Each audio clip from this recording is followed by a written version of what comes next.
Yo la famille, c'est BR10. Aujourd'hui, on se retrouve pour une toute nouvelle vidéo. On va parler de Fabian Ruiz, la nouvelle recrue potentielle du Paris Saint-Germain. Apparemment, ça serait presque fait. Donc, on va se retrouver tout de suite pour analyser ça, découvrir le joueur et est-ce que c'est une bonne recrue ou pas. Je vous donnerai mon avis à la fin de cette vidéo. Avant de commencer, les gars, je suis désolé de vous demander ça, c'est casse-couille.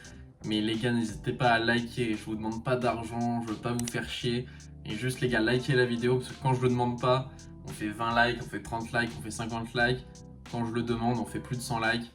Donc les gars, n'hésitez pas à liker, je vous demande que ça. Et puis si vous kiffez vraiment la vidéo, vous lâchez un commentaire. Et merci à tous pour ceux qui le font. Et bien sûr, n'hésitez pas à vous abonner si vous ne l'êtes pas. Alors on va commencer par le commencement. Qui est Fabian Ruiz? Fabian Ruiz, c'est un joueur qui est formé du côté du Real Betis, qui a joué pro de 2014 à 2018 pendant 59 matchs où il inscrira 3 buts.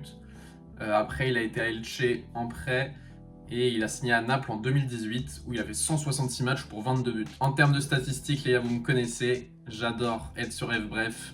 C'est un site que j'ai découvert grâce à Willou, donc dédicace à Willou.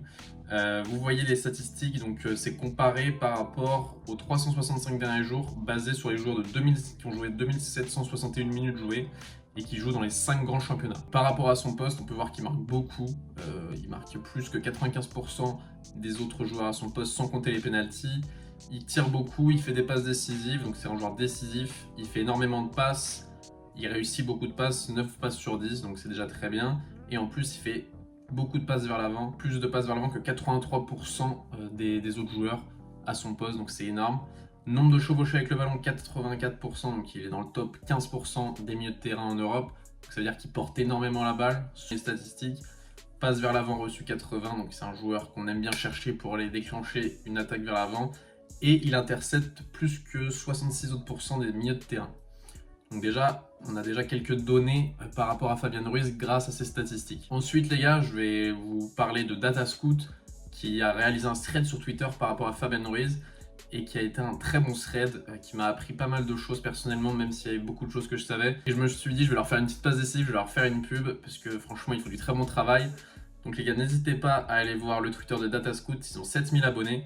Et on va regarder ce thread ensemble et vous allez voir, vous allez apprendre plein de choses. Déjà, on voit la hitmap de Fabian Ruiz. Donc, c'est un joueur qui a 26 ans, qui fait 1m89, qui est espagnol, milieu central gaucher, 3000 minutes disputées en moyenne par saison. Il joue au Napoli depuis 4 ans.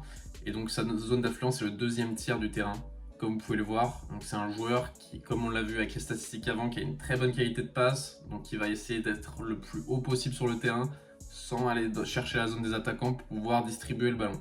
Comme on peut le voir, il joue dans un 4-2-3-1 du côté de Naples, à côté de Zambo Anguissa par exemple, donc dans un double pivot. On peut voir aussi qu'il joue dans un 4-3-3, là il y a une erreur, ils ont laissé Zambo Anguissa je pense. Et donc en termes de jeu, hop, vous pouvez voir qu'il est ici, Fabian Ruiz. Il aime bien venir décrocher Ospina qui lui donne. Voilà, il aime bien faire le jeu en tant que numéro 6. Ce qui est intéressant, si on sort un petit peu de ce thread, les gars, c'est qu'il sait jouer dans un double pivot. Nous, on a Marco Verratti, Renato Sanchez, Vitinha au milieu de terrain qui peuvent jouer dans ce double pivot, Danilo aussi, Paredes qui va sûrement partir. Mais la différence, c'est que nous, on joue avec 3 défenseurs derrière. Donc là, pour l'instant, il joue qu'avec des systèmes à 4 à Naples. Donc j'espère qu'il va réussir à s'adapter dans un système à 3, mais ça, on en parlera plus tard. On a vu qu'il pouvait décrocher, mais regardez, il peut venir aussi jouer beaucoup plus haut.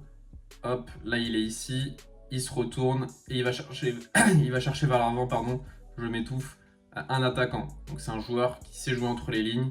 Ça c'est très important pour être un milieu de terrain performant. Vous voyez encore, il continue l'action. Ça c'est le genre de milieu de terrain qu'on aime bien du côté du PSG, c'est ceux qui se retournent vite. Petite balle perdue pour Wijnaldum qui n'arrivait pas à se retourner avec le PSG, qui jouait toujours de face. Mais donc c'est très intéressant. Les statistiques nous disent que les animations défensives et offensives de Naples se reflètent dans les stats de Ruiz. Il excelle dans le jeu de passe, c'est ce qu'on a vu avant. Qu'il soit destiné à conserver le ballon ou à accélérer le jeu. En défense, il a assez peu d'interventions à réaliser, ce n'est pas un expert du domaine. Voilà, donc c'est un milieu de terrain plutôt offensif. Là, ils ont fait une comparaison avec Leandro Paredes.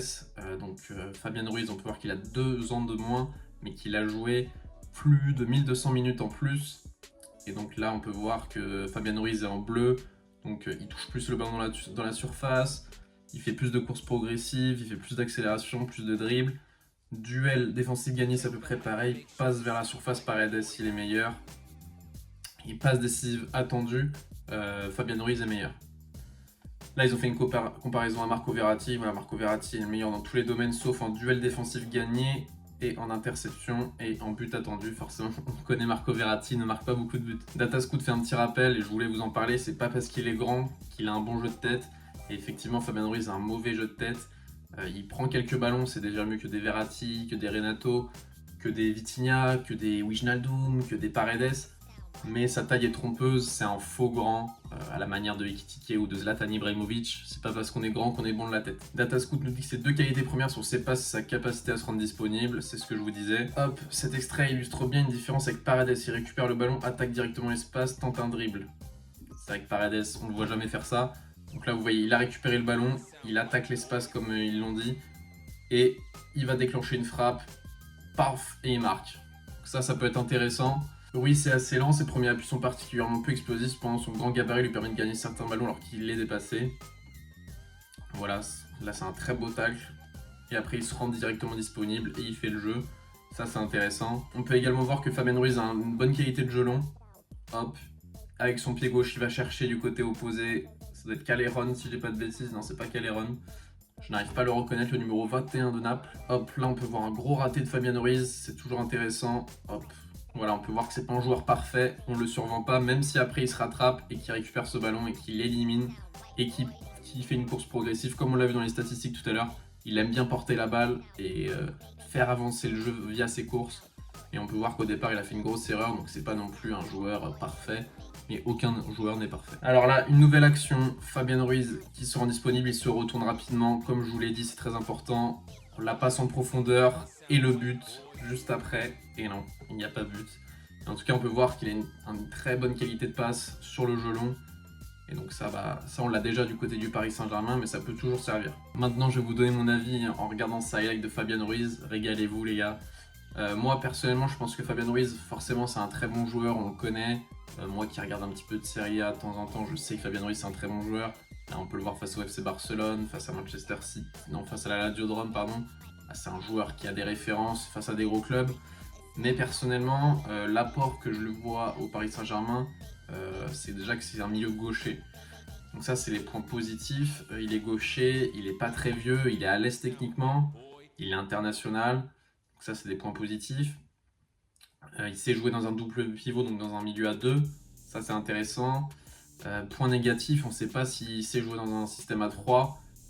Dites-moi en commentaire si vous avez des exemples peut-être avec l'Espagne ou peut-être plus anciennement avec Naples, il a joué dans une défense à 3. Mais moi, je n'ai pas trouvé d'exemple. Donc ça, c'est intéressant pour jouer côté gauche. C'est un milieu, voilà, on peut le voir technique. Mais en termes de points négatifs, je ne pense pas que ce soit le genre de milieu de terrain qu'il nous faut en priorité. Même si ça fait plaisir d'avoir un milieu de terrain qui a une frappe, qui marque de loin, un petit peu comme on avait à l'époque avec Matuidi ou avec Rabiot. Je pense que là, il nous fallait vraiment un milieu de terrain athlétique, un milieu de terrain qui sait casser des lignes, un petit peu comme Renato Sanchez sur ce point-là, par la portée de balle, mais aussi par la passe. Mais un milieu de terrain athlétique qui fait la taille de Fabien Ruiz, mais qui est bon de la tête. Un mix entre Danilo et Renato Sanchez, si vous voulez. Donc là, il y en a plein des joueurs qu'on aurait pu aller chercher. Fabien Ruiz, c'est pas encore officiel, donc je ne sais pas si on va vraiment le prendre. En tout cas, Fabien Ruiz, s'il vient, je pense pas que ce sera pour être titulaire, ce sera pour être en concurrence avec Marco Verratti, puisqu'on voit que Fabien Ruiz aime aussi jouer plus bas, un peu comme Marco Verratti. Verratti sait jouer en termes de 6, en termes de 8, en termes de 10. Donc dans ma tête, ça serait une concurrence avec Marco Verratti sur le poste gauche, et à droite, ce serait du Renato ou du Vitinha, même si on s'en fiche un petit peu de qui joue à gauche, qui joue à droite. Verratti, c'est vraiment le quarterback dans l'équipe de Galtier, c'est le 6 qui vient très bas, s'intercaler entre la défense. Je pense que Fabien Ruiz saurait le faire aussi. Mais c'est pas le profil idéal que je serais allé chercher. Le prix est de 25 millions, c'est vrai que je ne l'ai pas dit pendant la vidéo.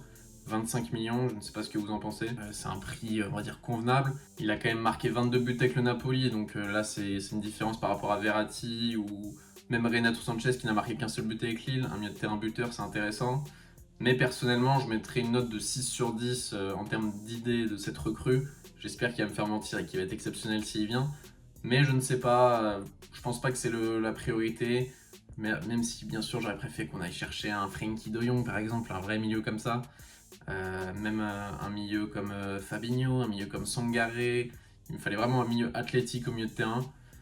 Peut-être qu'on ira le chercher, mais en tout cas, voilà, ça fait quand même plaisir de voir que Campos veut vraiment avoir des joueurs qui aient du ballon, qui reprennent le contrôle du milieu de terrain. Comme à l'époque de Laurent Blanc, Luis Campos veut vraiment retrouver cette technique au milieu de terrain qu'on avait un peu perdu avec l'arrivée d'Ander Herrera, l'arrivée de Danilo, même si je l'adore, l'arrivée de Wijnaldum qui n'a pas été au niveau techniquement.